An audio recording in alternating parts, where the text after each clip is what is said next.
So let's talk about this data modeling in MongoDB. So last time I asked all of you to install MongoDB community server on your PC or Mac. And also I asked you to install this software, which is Robo3T. It's basically free software and it's lightweight. So it provides some graphical user interface for MongoDB with the embedded shell. So basically shell is the area we are going to put some code and interact with the MongoDB. So the link was here and you would be able to download it. And this is the step of the connecting to the MongoDB from Robo3T. So it was on the slide, so you could do it, but let's show it so that we are on the same page. Okay, so basically I have a MongoDB installed here and Robo3T here. So if I open Robo3T, then the first screen you will see this, right? So I already created this connection, so it is already there. But if you didn't make it, you can create by clicking this create button as shown on the slide. And then here, basically you can put this information as shown on the slide. So for the, basically it will be like this. For the name of the database, you can use localDB. And for the address, you can put localhost. And for the port number here, you can put 27017. So basically localhost means your current PC, local PC basically. And the port number 27017 is the port number that MongoDB is using to communicate basically communicate with other application. So you can put this and you can save it. Then you will see this connection. So you can click it. And if you click this connect button here, then you will be connected to the MongoDB. So here, basically, if you connect to MongoDB correctly, then you will see this information here. There's a local DB, and there's a system folder and configuration database. So I made a test database to test something, but let me actually delete this, or actually just leave it so that, yeah, you may not have this on, but we are going to work on this today. Okay, so basically this is the main screen. If you connect to MongoDB from your Robo3T application.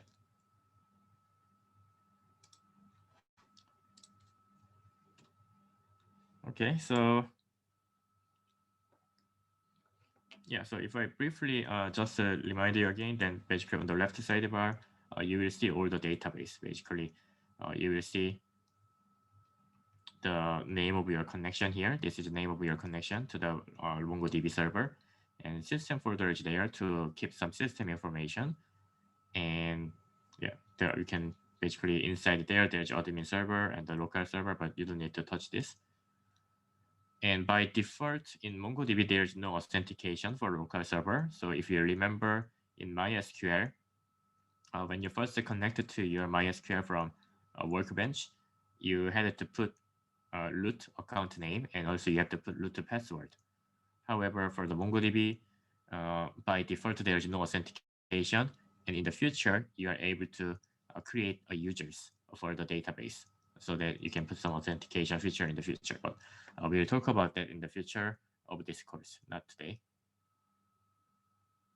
So basically, it's like this. So you have a MongoDB community server, which is the basically area where the data will be stored and managed. And then basically Robo3T is the client software. So from the Robo3T, it will connect to MongoDB and they will communicate. And as a user yourself, you are going to use Robo3T to give to put some operation so that it can be done in the MongoDB server. So that's how the system works basically. And before utilizing and before trying to do something in the MongoDB, first of all, we have to understand how the data will be managed and stored in the MongoDB. So basically in MongoDB, they store data records as a BSON document. So basically every data will follow this BSON format and it will be stored as a document. So that's the basic concept of a data record in a MongoDB. So we have to know some concepts here. So what is BSON? So basically BSON refers to binary representation of JSON documents. Then what is JSON, right? So JSON actually refers to JavaScript object notation. So if we are familiar with the JavaScript language, then probably there's a chance that you may heard about JSON already. So it's exactly the same thing. So basically, JSON is a human readable plain text format for expressing structured data with support in many programming language. So it's kind of the way to represent data in a structured way. So that's what we call as JSON. So the best way to understand this concept is actually by looking at some example. So here is the example. So basically, in MongoDB, the document are composed of field and value. So sometimes we call key for the field. So we will use the term field and key interchangeably in this course and also in the practice and in the real world, basically. So it's just something like this. So in MongoDB, each document starts with this bracket. So this open bracket refers to the start of one document. And it ends with a closed bracket. So closed bracket will be the end of one document, basically. So basically, from open bracket to the closed bracket, this part will be one document in MongoDB. And each document is basically similar to a record in relational database. So each document will contain some data for a certain thing. So let's just say that uh, this is a user document. Let's just say that I want to show the example of the user document. Then it will look like this. So this is one user document about one person. Then inside the document, you will represent field and value in each line. So the first field here is name, and the value of the name is Su. So basically, name of this user is Su. And at the end of each representation of a field and value, you will end it with a comma, basically. So that's how you can understand the data is stored in MongoDB inside the document. So name is Su. And the second field is age. So age is 26. And the third field here is status. The status of this user is A, basically. And the last part is groups. So groups is a list of value in this case. So groups, this person belong to news group and sports group, like this. So basically, this is how a document looks like in MongoDB, and this is how the data will be stored in a document format inside MongoDB.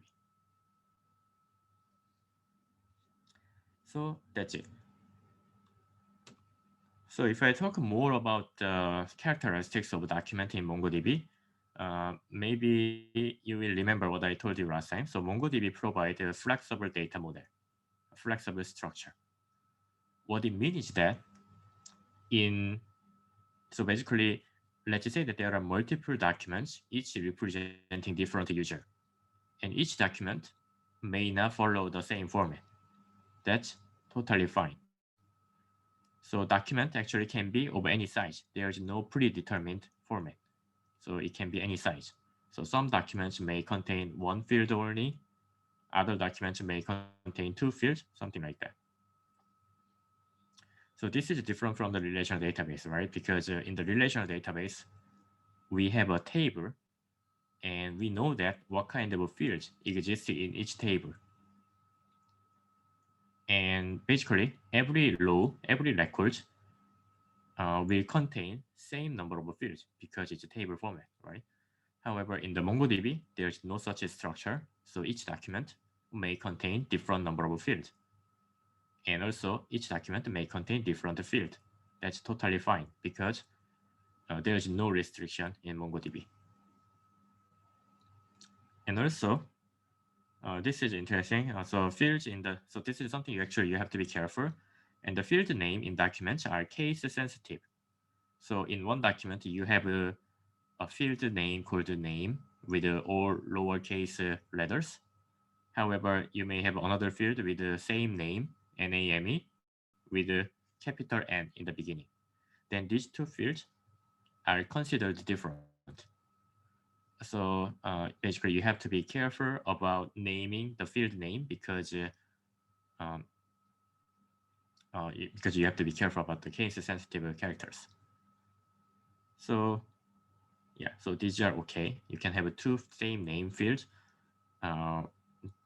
one with the lowercase letters and the other with the uppercase letter. That's totally fine. And documents cannot have the same name field. So basically, if you have two fields with the same name, it's not possible. So that's something you have to notice and something you have to be careful when you design the document inside MongoDB.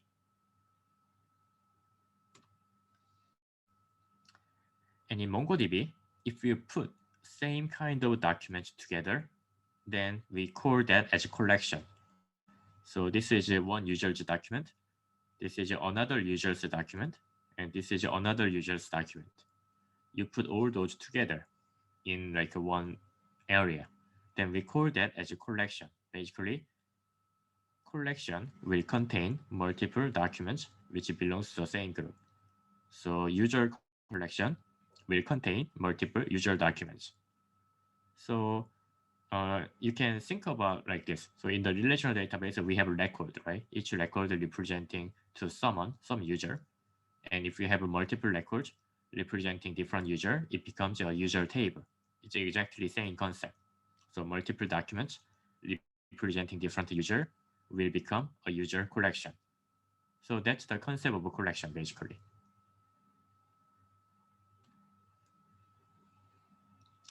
So this is what I mentioned earlier. So documents in collection does not need to follow the same structure.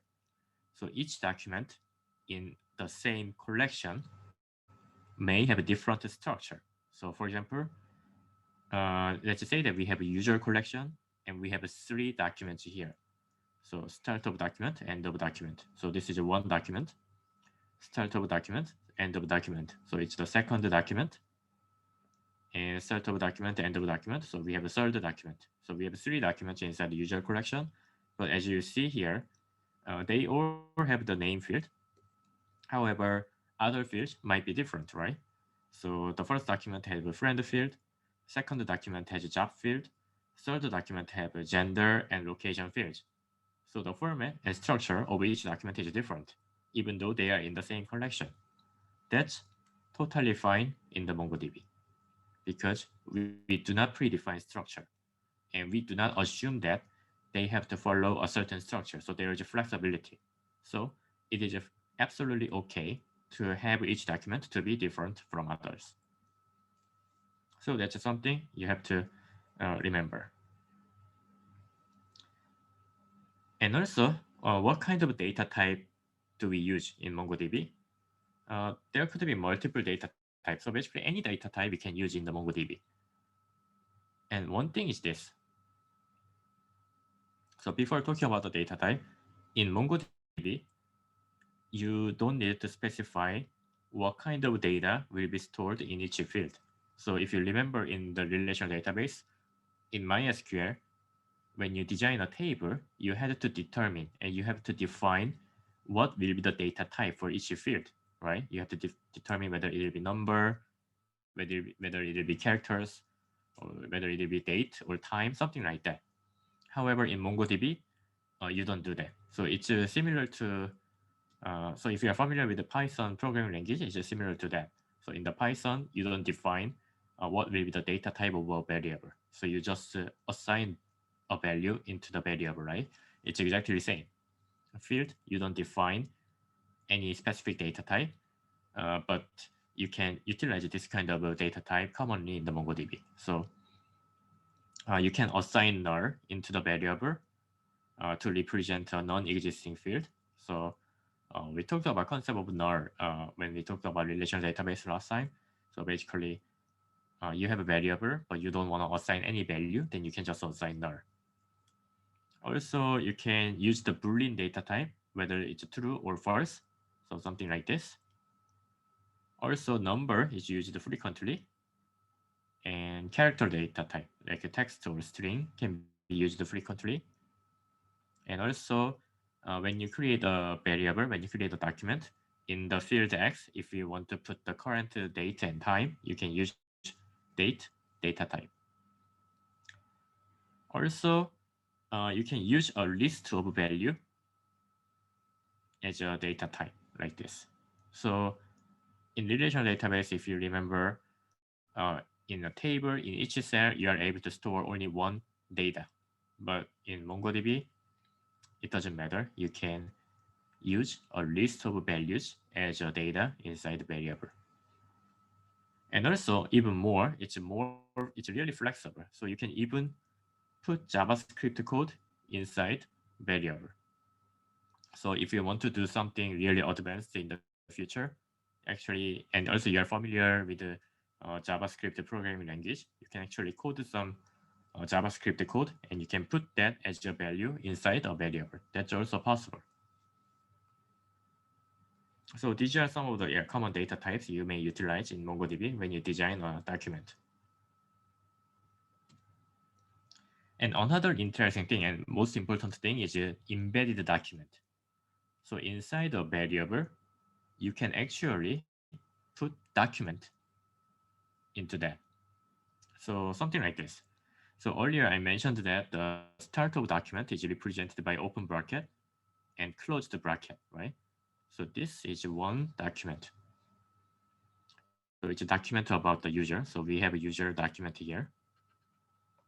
And then inside the document, we have a field and value. So field is name, a value is key. Here, field is address. And as a value, in this case, we put another document. So here, open bracket, close bracket. So this represents another document, which is address document in this case.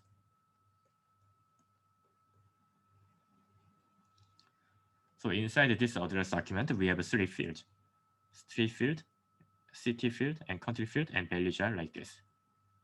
So in this case, we call this address document, which is embedded inside the user document.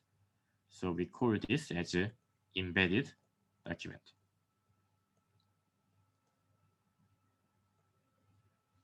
So this is a very important concept. So we'll talk more about this later. But embedded document is a very important concept in the MongoDB because when you design a document in the MongoDB, when you do data modeling, you have to think about whether you will do and use embedded document concept or referencing concept.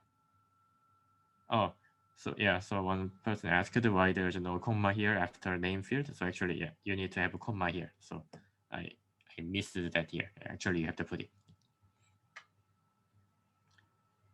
Okay. Yeah, so that's it. Oh, and one more thing is that once you have an embedded document like this, then now you will have a hierarchy. So basically, inside the user document, you will have address document. So now you are having hierarchy of document basically. So keep that in mind. So let's try to do something. Let's try to actually make a document inside MongoDB.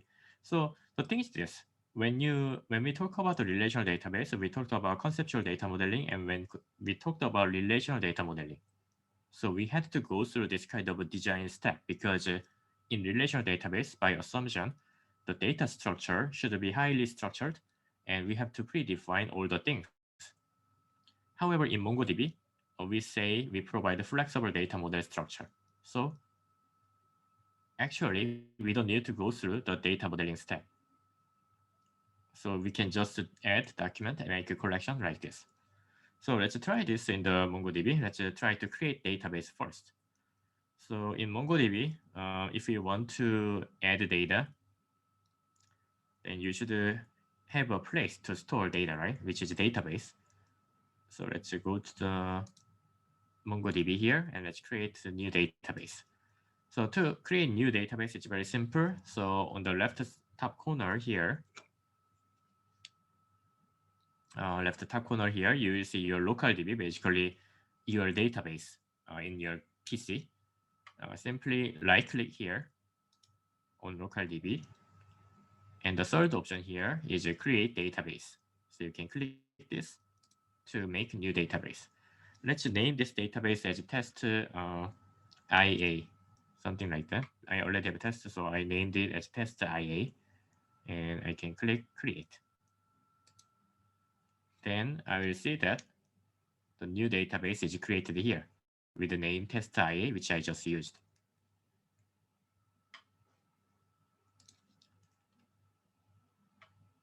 So you can click this arrow next to the test IA database.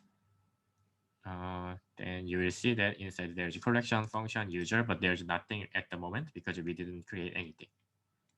What we are going to do here is that on this left sidebar, on this new database you just created, which is test IA, simply right click on it. And the first option here is open share. So let's click this. Let's click open share on your database. Okay, then you will see this screen, new screen pop up here, new tab pop up here, and it says a new share basically.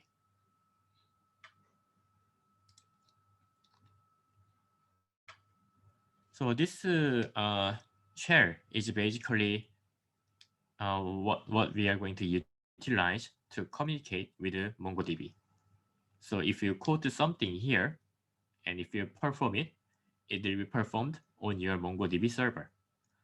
Exactly where it will be performed, all the information is here. So it's connected, this share basically, this new share is connected to the local DB, basically your MongoDB installed on your PC.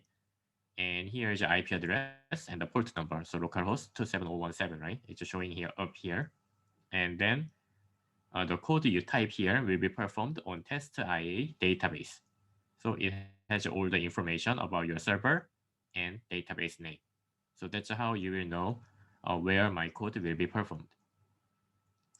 And this share is basically JavaScript environment. So MongoDB utilizes JavaScript environment. So if you are actually able to use JavaScript code here. So if you put some JavaScript code here, and if you perform it, it will be performed correctly. And if you type something here, basically there's a play icon here on the top here on the menu. So if you click the play icon, the code you type here will be performed. So let's try to do something. Let's try to create and run some JavaScript code to see whether it works correctly. So I put some sample code on the slide so we can type the same thing. So the first one is print hello world. So famous statement you use when you first run programming language. And the second 1, 2, 3 multiplied by 4, 5, 6. And the last one we can use this code. So I define variable k equal to 0, and I use the first statement to iterate I from 1 to 100.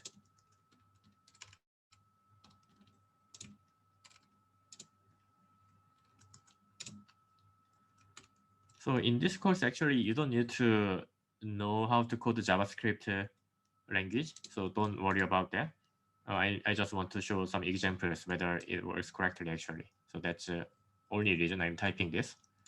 But you don't need to worry too much about using JavaScript code because this course doesn't require you to perform any, it doesn't require you to have any knowledge about JavaScript code. So don't worry about that. So I made some simple code here. So basically the first code is typing, just showing hello world text. Second code is calculating this number. The last code is simply summing up all the number from 1 to 100, and we want to know what is the results.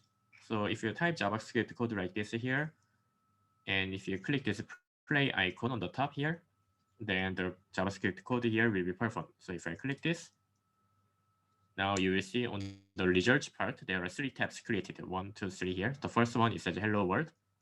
The second one is says 56088. So that's the result of 1, 2, 3 times 4, 5, 6.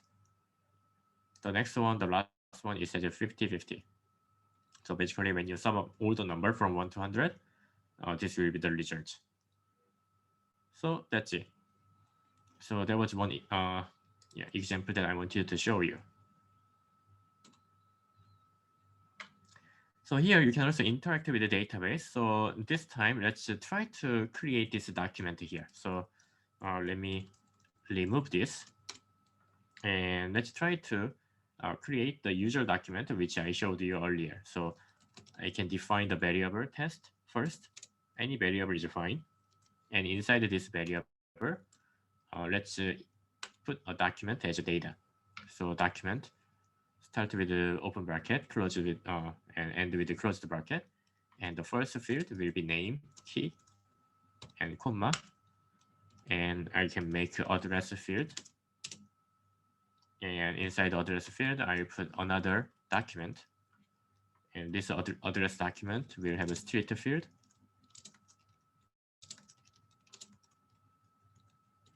And second field will be city. Basically, it's the address of the our school, business school. Okay, so I typed this. So basically, after typing this, and if you click the play icon on the top, this code will be performed.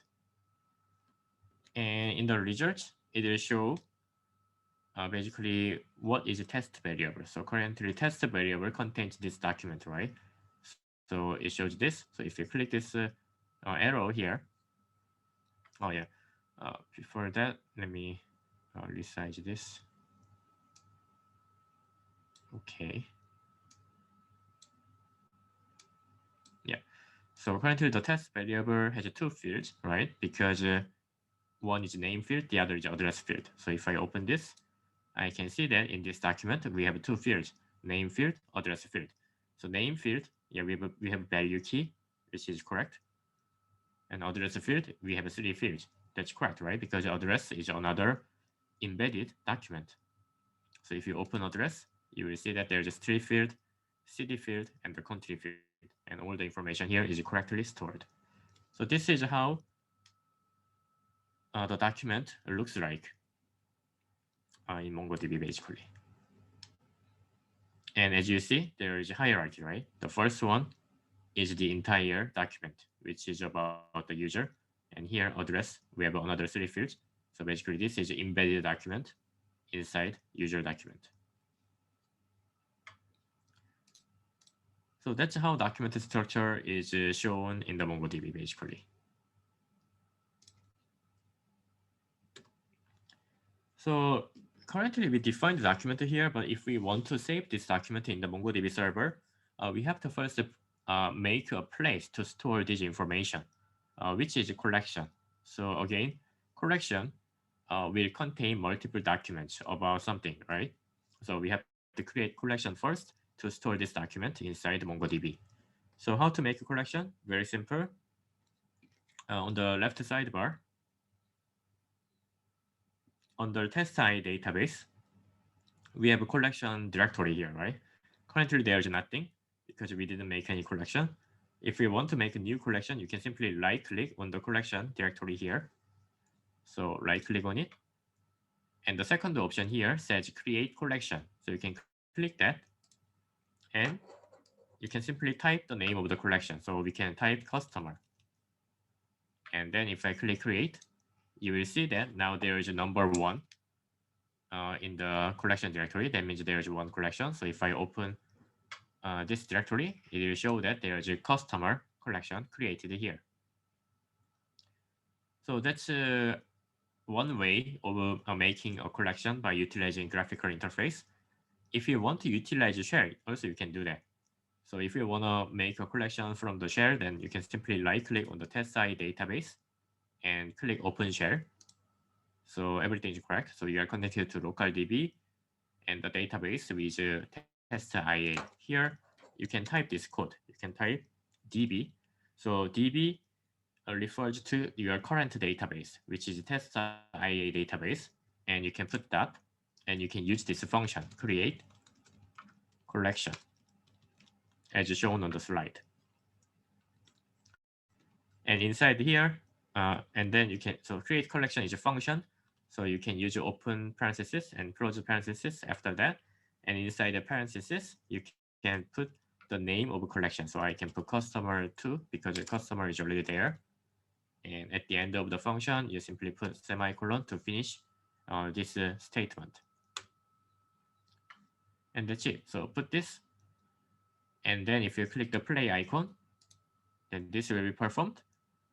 And what you have to do is that you have to refresh the database. So right click on the local DB, and second option is refresh. So if you click refresh button and open test IA database and open collection, then now there's two collections. So customer2 collection is newly created by the code that I put in a shell. So that's the second option. So if you prefer, and if you're more comfortable by typing a code, you can do that.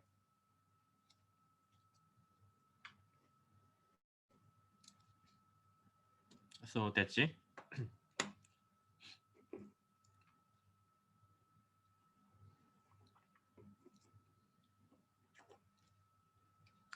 So now I'm going to talk about what kind of operations you can do in MongoDB on the collection. So there are 4 main operations you are able to utilize in MongoDB in the collection. Basically, if you right click on one of the collections, so we have a customer collection here, right? So if you right click on it, then this operation you are able to do. There is an insert document. Basically, it's about creating a new document inside this collection.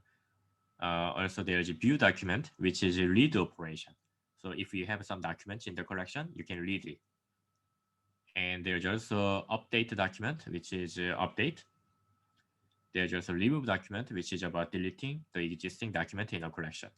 So we call this as a CRUD operations in MongoDB. Basically, create, read, update, and delete operation. So basic operations are there. And let's try to do one by one to basically have an idea how to utilize this function. So again, you can right click on the collection. So on the customer collection, let's say that we want to add some document. Then you can simply right click on a customer collection on the left navigation bar. And then the second option here is insert document. So you can click this. And the MongoDB will show this pop-up this pop-up menu here. So here you can see that it's connected to localhost, your local database, and test IA database inside that. And if you add a document, it will be added into customer collection. So it shows all the information here on the top bar. And here you can type some document. So basically, let's put the same document you typed earlier. So name will be key and address will be another embedded document. So street.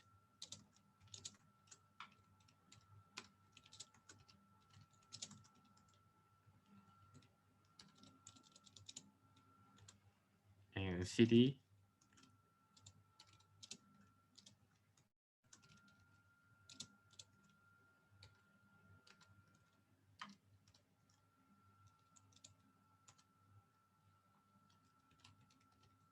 And country.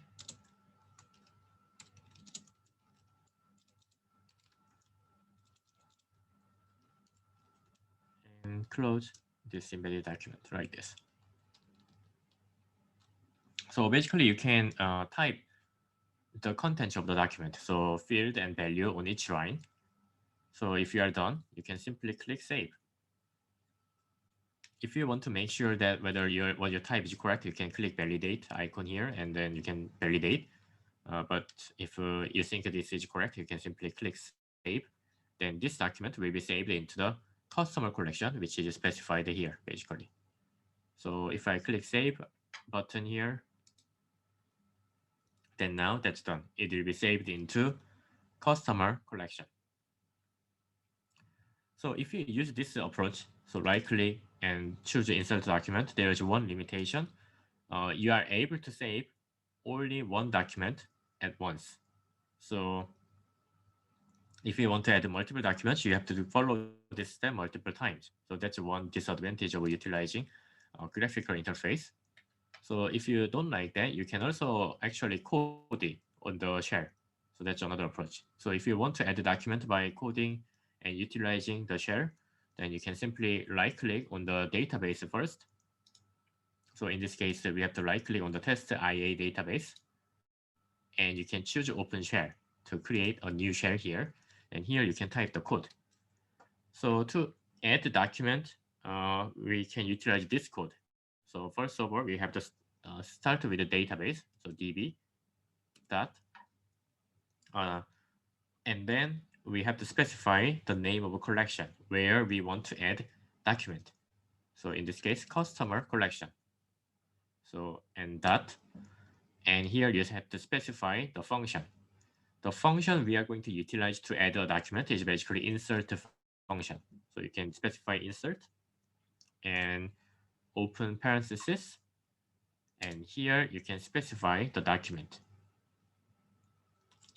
So to specify a document, I can actually define a variable before that. So I can make a new variable C1, and I can say that C1 will contain document as a data, and this document will contain name field, and the value of name is Claudia, something like that. And I can create a second document with the variable C2, and name will be Leo. And the third document, C3, and the name will be Barry, something like this.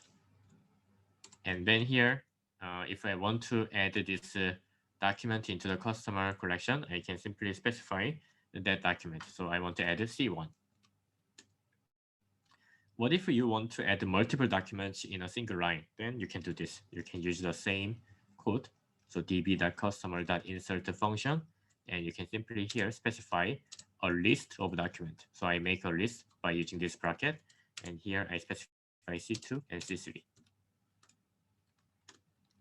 So basically, one thing is this. So if you want to utilize MongoDB really well by using the shell, then you have to have some understanding about like basic programming. So if you have some knowledge about programming in Python or JavaScript, then that will be basically help you understand and help you utilize MongoDB much easier. Okay, so if you have any question about this kind of part, so whenever I talk, whenever I go through, then always use the Zoom chat box and ask me, then I'll repeat and I'll try to clarify again. So basically, this code, C1, C2, C3, we define the variable and the values are document. And using the insert function, we can add C1 into customer collection. And also we can use the insert function with a list of variable which containing document. We are able to add these documents into customer collection together. So that's it. So you can type this. Also, this information is on the slide, so you can always refer back to the slide later. So after you type this, if you click play icon on the top, this code will be performed, and then it will be added into customer collection. So if you look at the result part, so for each line of code, it gives you a result. So for C1, document is defined like this. For C2, document is defined like this. C3, document is defined like this. And the next one for insert function, one record is inserted. It took like 10 milliseconds. And then also it says one record inserted because there is a list of documents. So they consider this as one data, but actually 2 records will be inserted. So if you look at customer collection later, you will be able to see these were inserted correctly. So basically, this is how you can add documents into collection by utilizing insert function in the shell.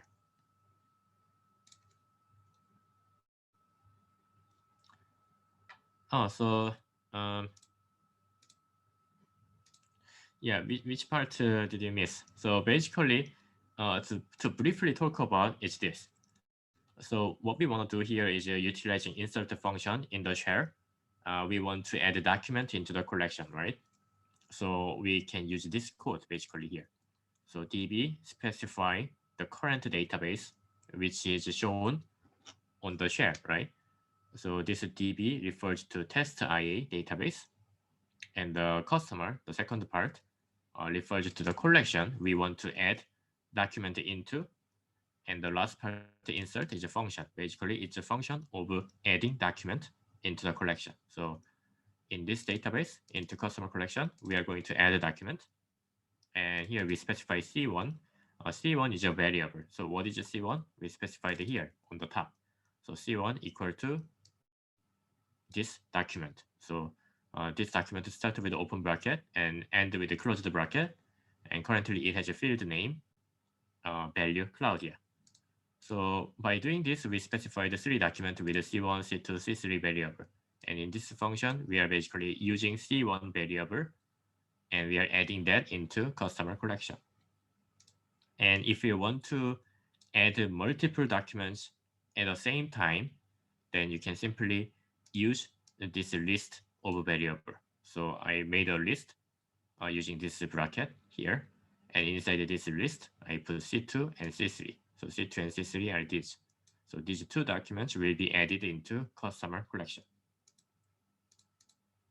Okay, so hopefully, yeah, this clarifies. So after you perform this code, it will be added basically into the collection. And each of the tab here, output tab, is basically the results based on each line of the code. So you can always check it. Okay, so that's how to add data into the collection basically. Yeah. So yeah, best way is just to try. Yeah, if you are able to try now, you can try when I'm going through together. And also, if you miss some part, you can try later. Then yeah, it should be straightforward. Okay, so after you insert documents into the collection, next thing you want to do is that you want to check whether it's inserted correctly, right? So you want to see the collection, and you want to know what kind of documents are in the collection. To do that, simply right-click on the collection. So under test IA database, we have this customer collection, and right-click on the customer collection, and there's this view documents option, right? The first one. So if you click this view documents, it will show all the documents added into this collection. So here, currently, there are 4 documents added into this collection. First document is for the person whose name is Key. Second is for the person whose name is Claudia. Third is for Leo. The last document is for Barry. So basically, all the documents we added into collection are showing here correctly. And one thing you notice is this. There is some field we didn't create before, right? So when we create the document, we didn't add this ID field. But as you see here, for every document, there's an underline ID field created automatically. So basically, this underline ID field is similar to primary key in database. However, this is a more random number. So if you look at it, basically, yeah, for each underline ID field, we have this kind of number here, right? Very random. So this underline ID field will be created automatically if you didn't specify that when you add a document, basically. So this underline ID field will be actually used by MongoDB system to make sure one document is unique and different from other documents. So that's it. It's similar to primary key, basically.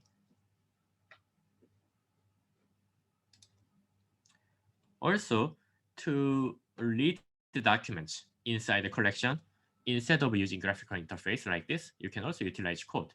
So how to do that? It's very simple. So again, you can open share. So I have too many shares, so let me close some shares here. So let me close this. Okay. And on the test IA database, right click on it and click open share. And here you can type the code. So you can start with DB again to refer to current database and collection name. So customer collection. And let's say that we want to see all the documents inside the customer collection, then you can simply use a find function with the open bracket, close bracket. And that's it. And let's say that you don't want to see entire documents inside the collection. You just want to see the first document just to get to know what kind of information is there. Then if you only want to know first document inside the collection, you can simply use the db.customer.find one function instead of the find function. Then only one document, which is the first document in the collection, will be shown. So why you want to use this function, the second one? It's because in the practice, if we are utilizing MongoDB or any big data system, you will have a lot of data inside one collection. So showing entire results might be too much, and it might be slow too. So if you just want to see one data to make sure what kind of data is stored there, then you can use find one function basically. So I typed these two code, and if I click the play icon on the top, then these two lines of code will be performed, and the results will be shown below basically. So the results for the first part, which is db.customer.find, will be shown here. So basically it shows all 4 documents stored inside customer collection. And the second result here on the bottom is for the second line of the code here, db.customer.find1. And when we use the find one function, it shows only one document as a result, which is the first document stored inside customer collection. So that's how you can utilize code in a share to read documents from the collection.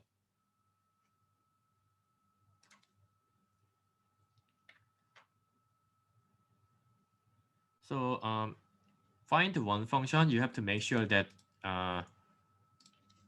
find is lowercase and O is uppercase and NE is lowercase.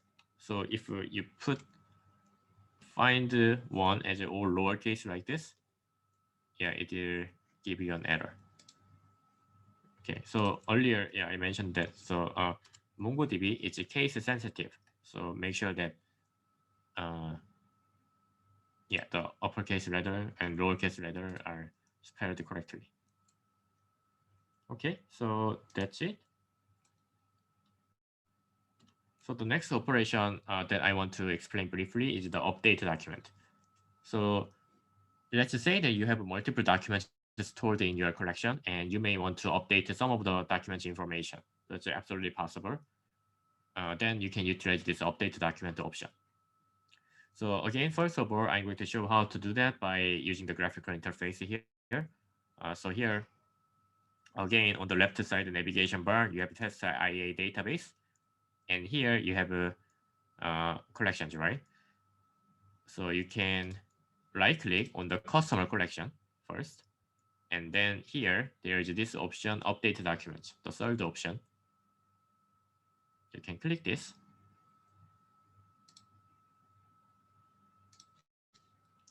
The thing is this.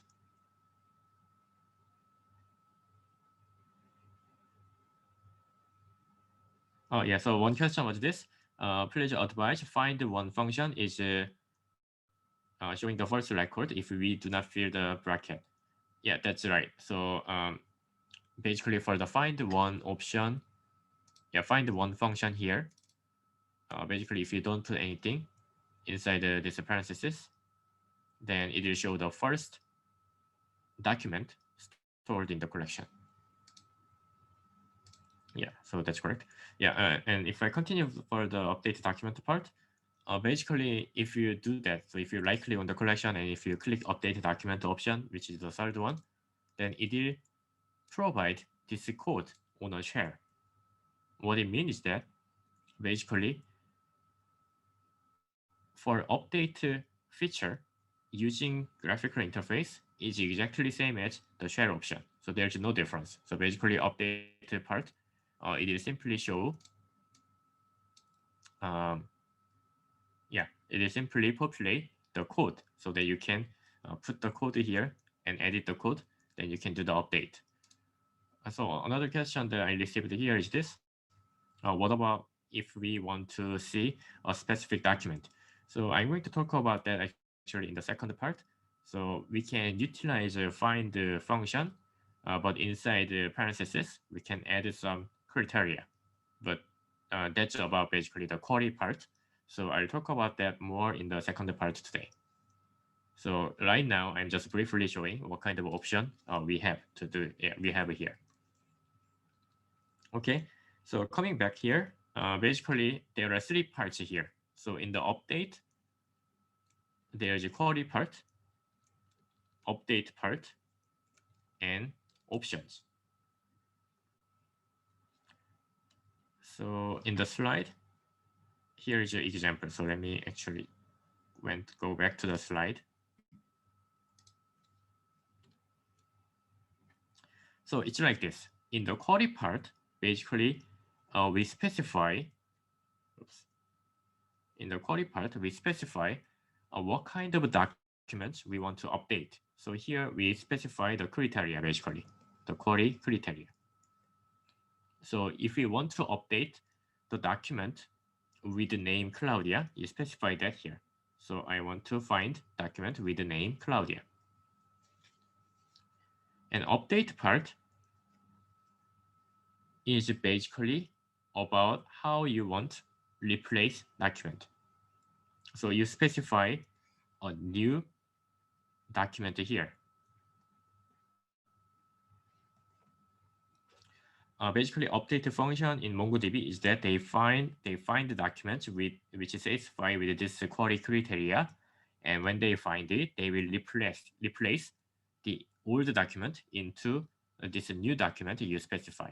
So all the information in the previous document will be removed, and it will be replaced into this new document you specify. And the last part is option. So there is two options. First one is multi. Second is absurd. So if multi is false, it means that the MongoDB will update the first document which meets this criteria.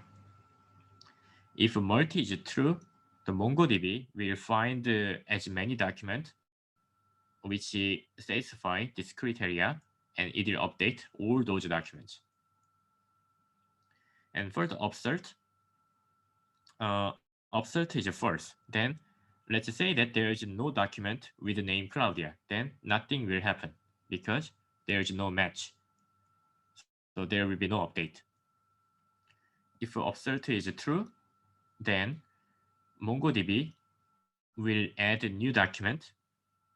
Basically, this new document, MongoDB will add new document if there is no document which match with this criteria. So there are these kind of options, and yeah, and we may talk more about this later, probably next week or something. But basically, this is like a basic format of a update document option in the MongoDB. So let's try. So let's try it in the MongoDB. So let's go back to the MongoDB here. So for a key here, I can change this part into name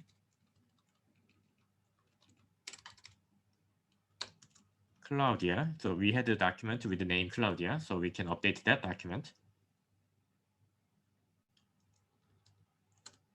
And update here, I can say that we want to change the document with the name Claudia into this one. So we keep the name Claudia, but we want to add a new field, friend. And here it's a list of text variable like this. So we want to represent that Claudia has 3 friends like this. And one student asked about this question, how about if there are 2 Claudia records in customer database? Then we can utilize this multi option here. So currently multi is false, right? Then it will update only one document. So let's say that we have 2 Claudia records in customer database. Then MongoDB will search through the documents in the collection. And the first match will be updated only. And then second Claudia document will not be updated if multi is false. if we want to update both of the documents, so if we want to update all the documents with the name Claudia, then you can change this part into true. And observe, yeah, as I mentioned earlier, if it's false, and if there is no document with Claudia, nothing will happen. If this is true, and if there is no document with the name Claudia, then this new document will be inserted. So let's just leave it as false for now. So you type this, and if I click this play icon on the top, it will be performed. Let me see.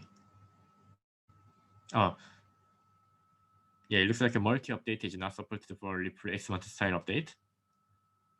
Yeah, because I'm replacing. So we are going to talk more about this later next week. But yeah, let's just use it first for this exercise for now. Okay. So if I do that, Claudia. Let me see.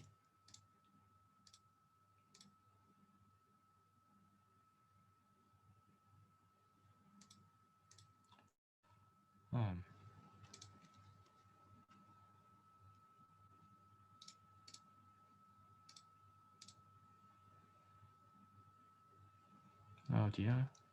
Yeah, I think that there's a typo, right? Oh yeah, I wrote down Caludia. Yeah, so there was typo.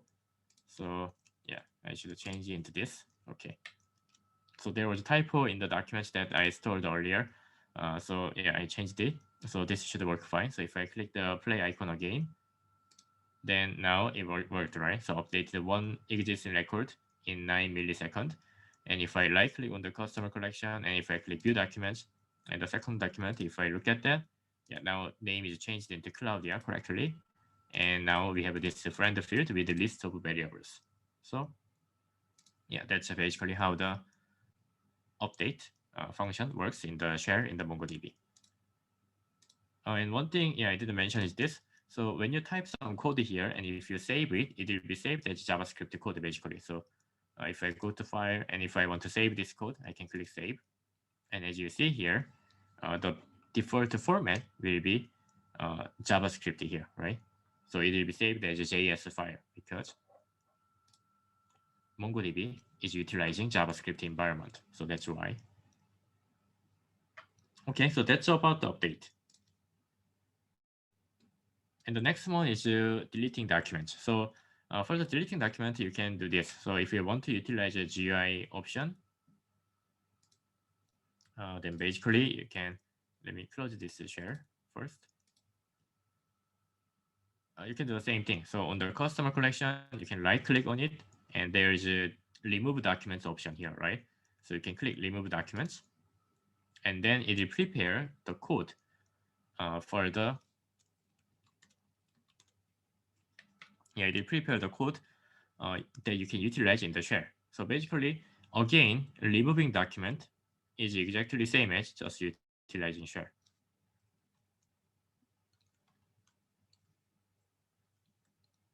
So it will prepare this code here, but you can also just type the code too. So you can specify DB and the collection name that you want to remove documents. So customer collection, and you can use remove function. And inside this function, you have to specify the query.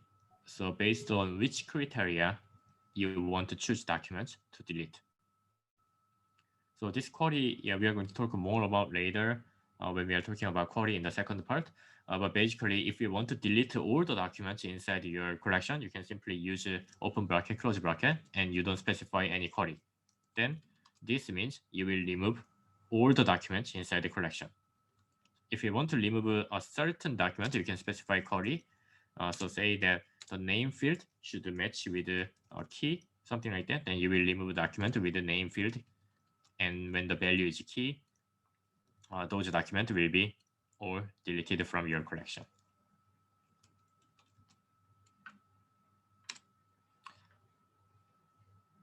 So sometimes it's possible you may want to remove entire documents inside the collection. So let's say that you already like back up your data into somewhere else, and you are not utilizing that collection anymore. So you want to remove all the documents inside the collection.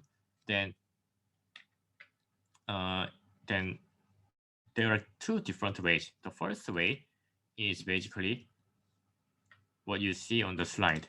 So if you use this, right, this code, it will delete all the documents in a collection. However, if you use this code, what's going to happen is that inside the collection, if you have multiple documents, the MongoDB will go through each document. So check this and delete, check this, delete, check this, delete, like this. So if you have a lot of documents inside the collection, this operation will take time. So if you want to remove all the documents in collection, actually there is a better way, and that is simply removing a collection. So another function is a drop function. So if you specify db dot and collection name, and if you use the drop function, basically this function will delete the entire collection. So not just documents, it will simply delete the entire collection. So the customer collection will be gone from your database. But this will be much faster because in the remove function, it has to go through each document, right? However, if you use the drop function, it will simply remove collection. So you don't need, so MongoDB doesn't need to go through each document. So I'm talking about this because the speed of operation is very important in the MongoDB because you have to deal with the big data.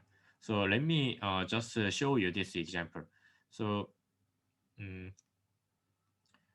because of the time limitation, I'm not going to type this in MongoDB, but you can try. So you can type this code, this JavaScript code in the MongoDB shell. What it means is this. So I make two lists, so L1 and L2. So L1 and L2 are variables which contains a list. And I iterate for statement for 50,000 times. And then each iteration, I'm making this like a random document. And I simply add it into each of the list. So at the end, what's going to happen is this. And at the end, basically, what's going to happen is this. After this part, so L1 will contain a list of 50,000 documents. And L2 will be the same. It will contain the same list of 50,000 documents. And I make a collection ABC1 and ABC2, and I will insert all these documents into ABC1 and ABC2. Basically, ABC1 will contain 50,000 documents. ABC2 will contain the same 50,000 documents. And I want to simply compare the speed between remove function and drop function. So for ABC1, I use the remove function to delete the entire document inside the collection. And when I perform this, it removed the entire records inside the collection, and it took about 702 milliseconds. And for the second part, for the ABC2, I used the drop function to simply delete the collection, and it took only 0.017 seconds. So if you compare this number to this one, you will see that using drop function is actually much faster because MongoDB doesn't need to go through each document inside the collection to delete everything. So that was a simple speed comparison. You can try later in your MongoDB shell, and you can see how the speed is actually different. So this is one of the important thing in the big data modeling part is big data fallacy. So many people think like this, or sometimes people have a misunderstanding on the big data system. So they think that there are this kind of technology, right? Big data technology, and there is this kind of system which is designed and made for the big data system. So something like MongoDB is a database system for the big data. And whenever like there is a problem in a company, they need to make things perform faster. then they think that after when they utilize big data solution, the big data will solve all the problems and everything will be fine. So many people think like that. However, you have to use your big data system where to make things to happen fast. So the example that I showed earlier between drop function and remove function is just one example, but there are many things that you have to be careful when you design a big data system. So what I want to talk about is data modeling in the MongoDB. So depending on how you design your document, the speed the speed of operation in your MongoDB might be fast or might be slower than relational database. So using MongoDB doesn't mean that you will always gain fast speed. You have to use it in a specific situation and you have to use it where to be able to gain speed of performance actually. So the big thing, the most important thing in data modeling in MongoDB is this. So it's flexible, so you can use whatever you want. There's no specific way to determine which design is better, but you have to think about this. So let's assume that we want to keep customer and phone number information in MongoDB. And then we have two design choice. We can use embedding or we can use referencing. The difference is this. If you use embedding approach, basically you will make a customer collection. And each document inside the customer collection will represent customer information. And if you use embedding approach, you can embed a list of phone number into each customer document. So that's the embedding basically. You will have only one collection and phone number will be embedded inside customer document. Another approach you can utilize is a referencing approach. So you will make a customer collection to keep customer information, and you will make a phone collection to keep phone number information. And then for each phone number document, you can add a reference to the corresponding customer document. What it means is this. For each of approach, if you design a document, the data will be stored like this. For the customer collection, for customer document, we'll have a customer ID field, name field, and then we'll embed the phone number field here into customer document. And this phone number field will be a list of phone number basically for that customer. If you use a referencing approach, we'll have a customer ID, we'll have a name field in customer document, and that's it. And we'll have a phone number collection, and each phone number document will have a reference, which is a CID, to refer that who has this phone number. So this phone number belongs to CID1, and this phone number belongs to CID2. So that's how we can design and model data in the MongoDB basically.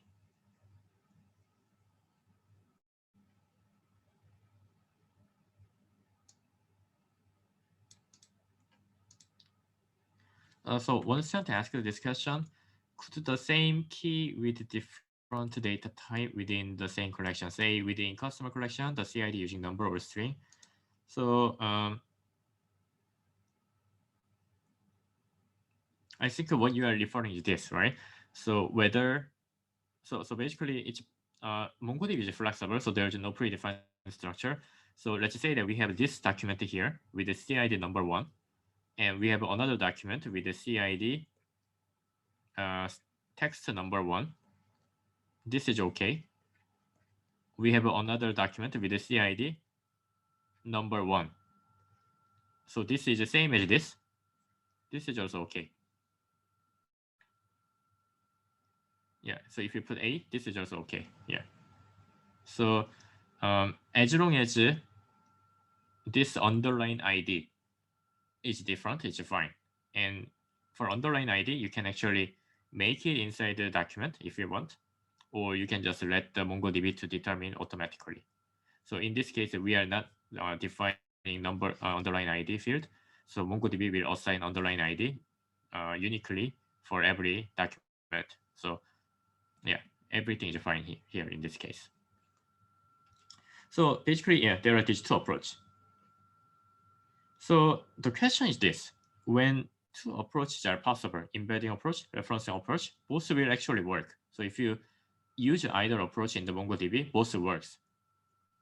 However, one design might be better than the other. So which data model we should adopt? So let's think about relational database design first.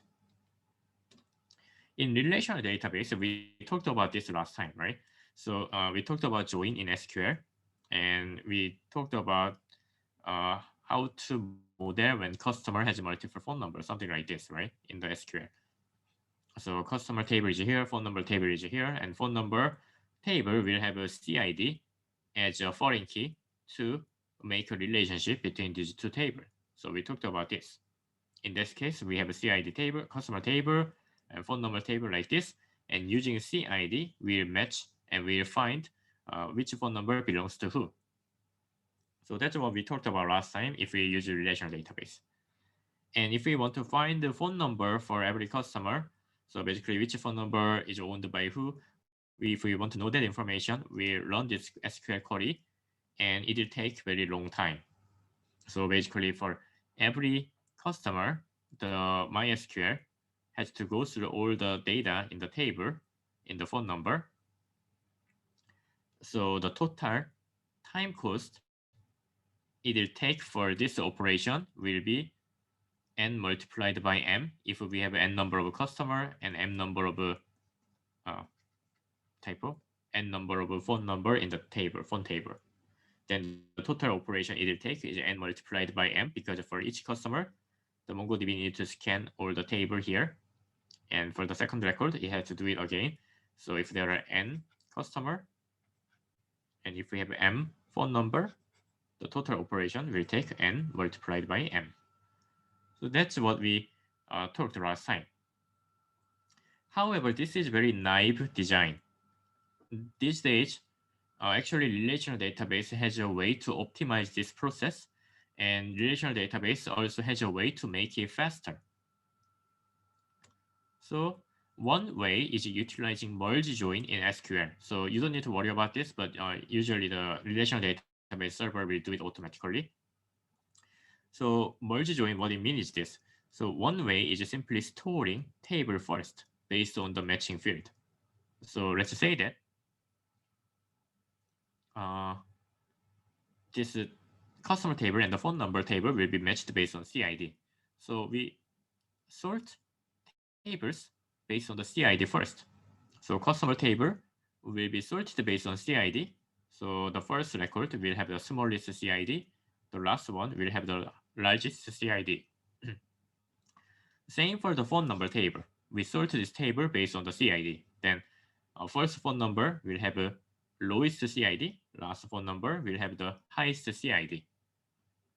Then it can increase speed really a lot. How does it increase speed? It's like this. So for the first person, CID is 1 to 3. So we'll check phone table to find a match. So we find a match. So we put the results here. We find a match. So we put the results here.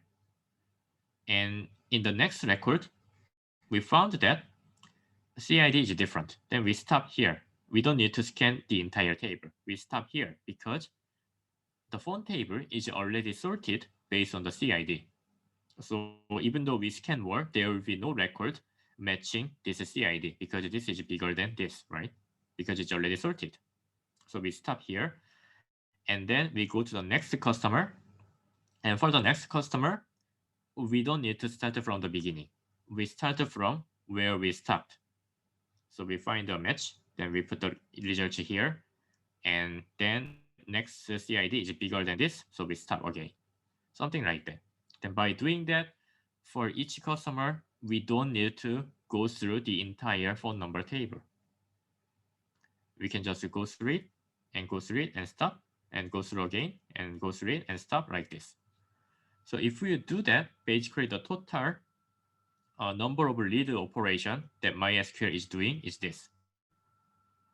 Again, if we have n number of customer and m number of phone, then total read operation the MySQL needs to do is simply n plus m. It's not multiplication anymore. It's just plus. So n plus m plus cost of sorting. So cost of sorting might be quite expensive operation. So one way is that we can keep tables sorted beforehand. Then when we do this operation, we don't need to sort the table again because it's already sorted. Then the total readable operation we need in MySQL to do this task is simply n plus m. So if we do that, if we utilize this approach, it's not that slow. So relational database will be fast, even for this operation. So let's keep this in mind. Total read operation the MySQL will take is only n plus m by utilizing this optimization method. Then now let's go back to the MongoDB. We had two different approaches, embedding and referencing. How fast it will be? For the embedding, let's say that we have n number of customers in the collection. For each customer, we have phone number already stored here as a embedded list, right?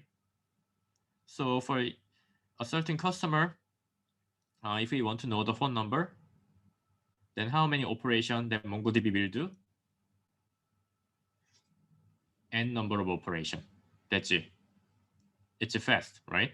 Because we just go through it, and for each customer, we already have this information. So we just need to go through customer collection, and that's it. We'll have all the information we need. So it's only N. It's faster than relational database in this case. However, if we use a referencing approach, what will happen is this.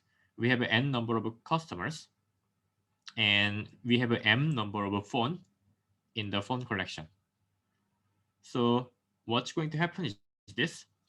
If we want to find a phone number belong to a certain customer, we find that customer first, right? So first customer key, we found that customer ID is 1. So we have to go through customer collection to find this customer ID. So that's n number of operations from here.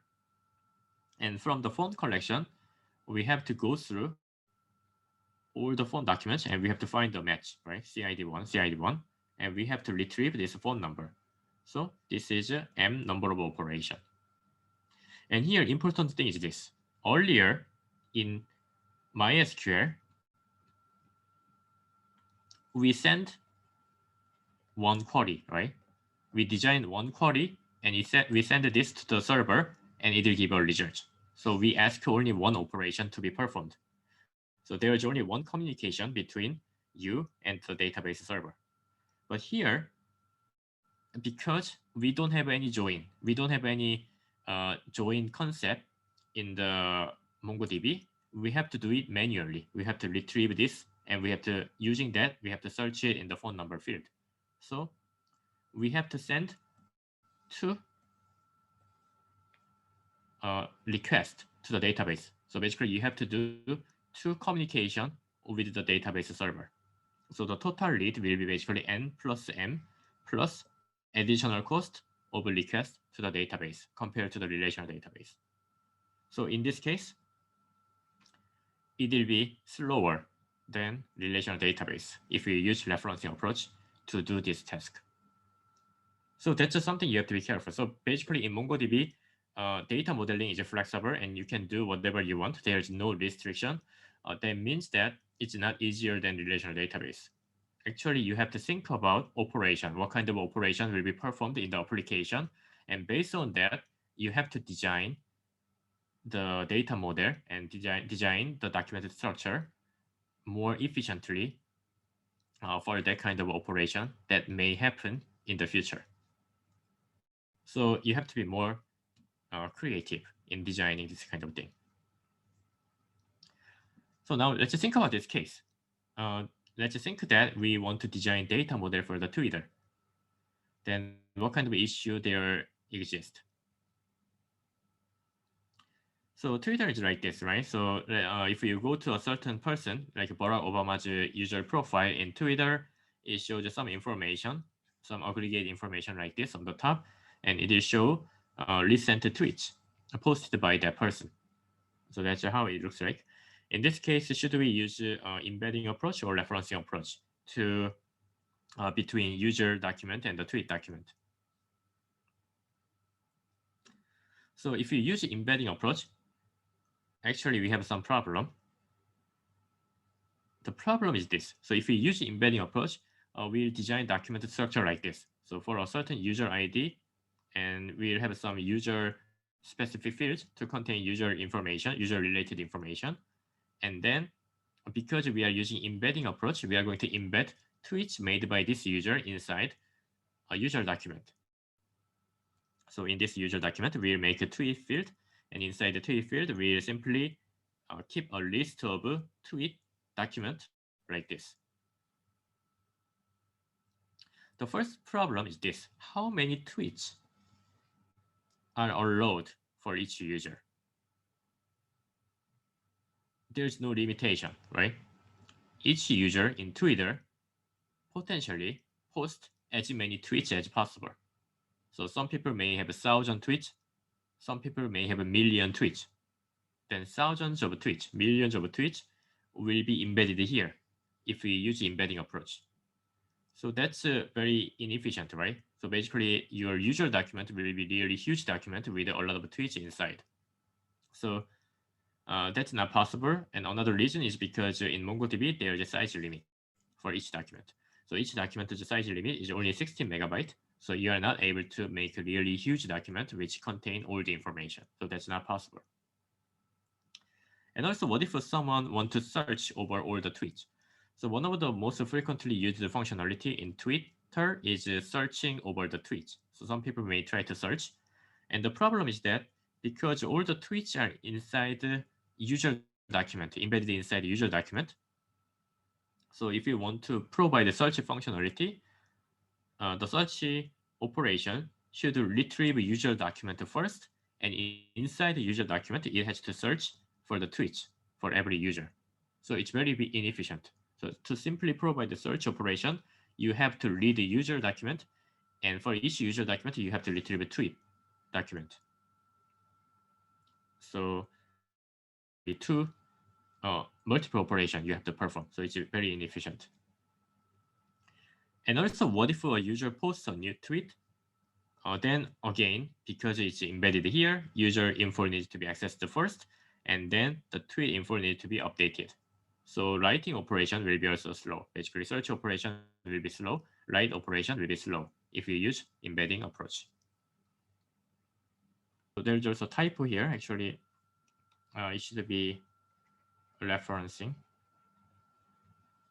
So if we use a referencing approach, we also have an issue.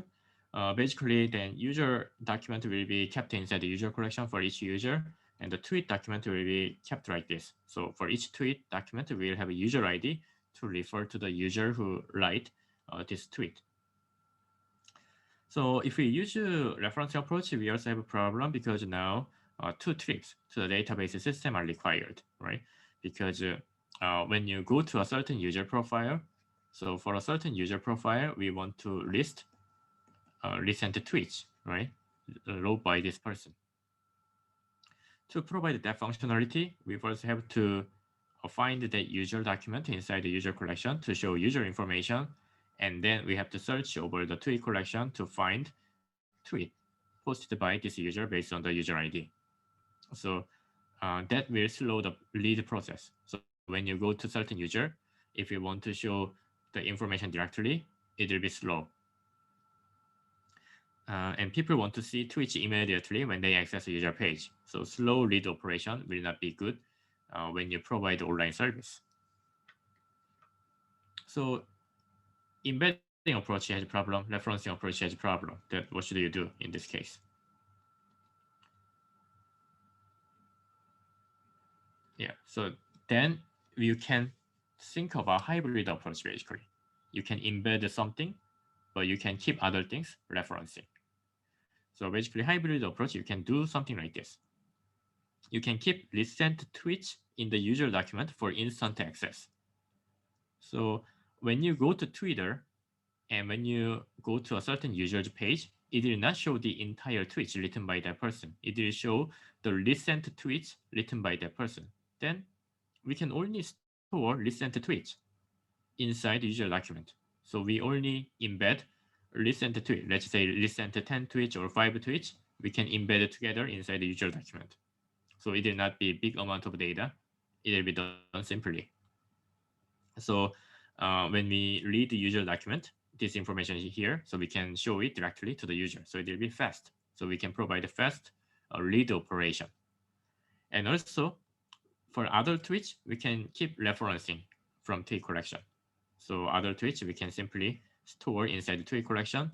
So when a user wants to search over tweet, they can simply search over tweet collection. They don't need to retrieve user information. So search will be fast.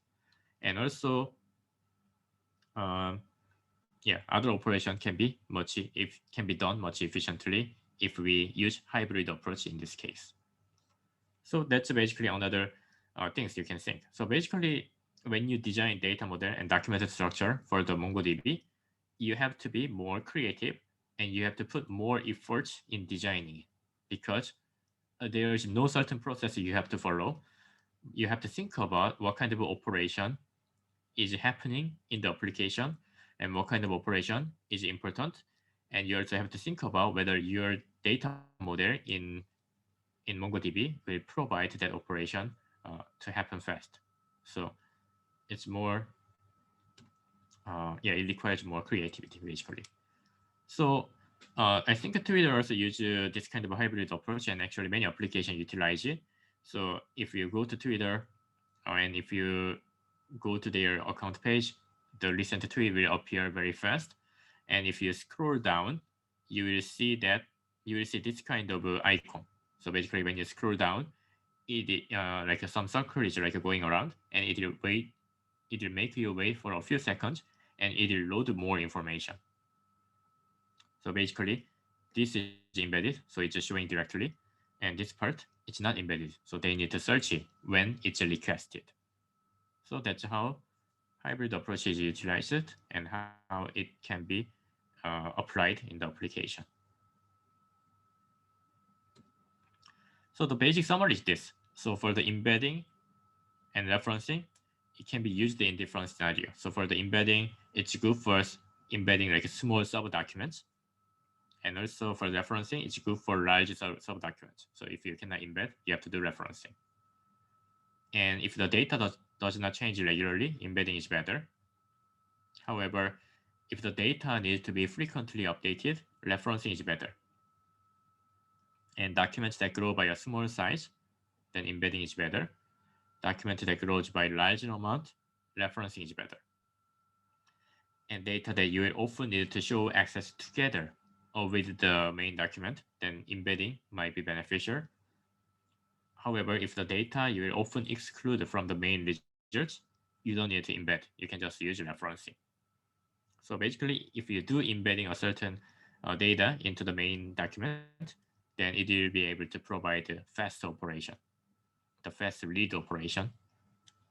And for referencing, usually it can provide a fast write operation. So that's the main difference between embedding and referencing approach. And you can use this as guideline to design your data model in MongoDB, basically. So let's think about this really quick. So for data modeling in NoSQL, should we use embedding or referencing approach for the following items? So let's think about it. So user account preference. So for each user, there might be some account preference, right? Whether you want to make your profile public or private or something like that. So should we use this to represent this? Should we use embedding or referencing? Should we embed account preference into user document, or should we use a referencing approach and make a separate collection? Yeah, so many of you say embedding. So yeah, you guys understood it correctly. So account preference is usually accessed together when you have to access user information. So in this case, it's better to use embedding. How about the second one? List of friends in social network. So So if you go Facebook, if you go Twitter, it will show a certain some list of your friends in the social network, right?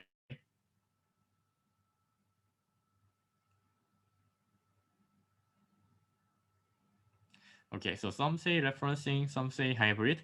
Actually, in this case, it's based on the database design, the application design. So in the application, like let's say that you went to the application, so something like Twitter earlier here. Where is it? Yeah, it's only show uh, number of followers, number of following, right? But it doesn't show the exact list of those people. In that case, referencing will work, right? Because we don't need to access this information together when we show the user profile. However, something like Facebook. So if you go Facebook, your user profile is shown here, and here it shows 5 friends, right? And if you click more icon, it will show more friends. In this case, we can use a hybrid. So hybrid approach. So embed 5 like recent friends into the user document together, but the other friends, more friends, we can simply keep it separate as a referencing. So it's more of a hybrid approach. And and the next one, recent activity. So when you access a user profile in social network, usually they show like a top 10 recent activities you did, right? What should we do? Should we use embedding or referencing or hybrid? Okay, so some say embedding. Actually, that's correct. In this case, we can simply embed, right? So recent activity, we are not going to show the entire historical activity of the user. We just want to show recent activity together with the user profile. So a few amount of activity we can just embed and show it together when we show the user profile. The last one, the content generated by users in YouTube. Should we use embedding or referencing? So when we click a user, we want to show all the contents made by this user, right? So in this case, it can be referencing. So I would prefer referencing actually, because it's the contents, and we don't know exactly the size of contents, right? So the contents might be really huge. So referencing might be better, but in depending on the context, hybrid approach also may work. So it depends on the exact application, and also it's based on the expectation of the size of the document. So if you have to keep a lot of information in one document, definitely you have to use referencing, because you cannot basically, if you embed this information together with the user account, the document size will be too big. However, if you expect that the size of the document will be smaller, then hybrid approach will also work. So there are several things you have to consider before you provide the documented structure in this case. So that's something you can think of, basically. So basically, the summary of the first part is this. Why do we use NoSQL? Because it provides flexible data modeling. Oops. And by utilizing flexible data modeling based on your design, you can actually increase the performance. So that's the main reason why we are using NoSQL. And however, the important thing is this. Flexible data modeling doesn't mean that you can do everything. Theoretically, you can do everything, but it will hurt the performance of your application and of your database, basically. So when you design data modeling in the MongoDB or any other like a big data system, you have to think carefully. So careful thinking is very important, and also you have to be more creative. So you have to use your creativity to make sure that your design can guarantee the maximum performance. So that's very important. So basically in NoSQL, data modeling is more like art than science, because in relational database, you simply follow the steps of a conceptual data modeling, then you will have a database.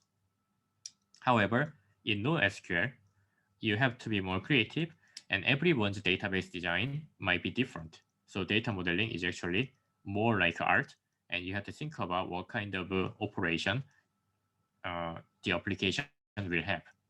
So there are many factors you have to consider.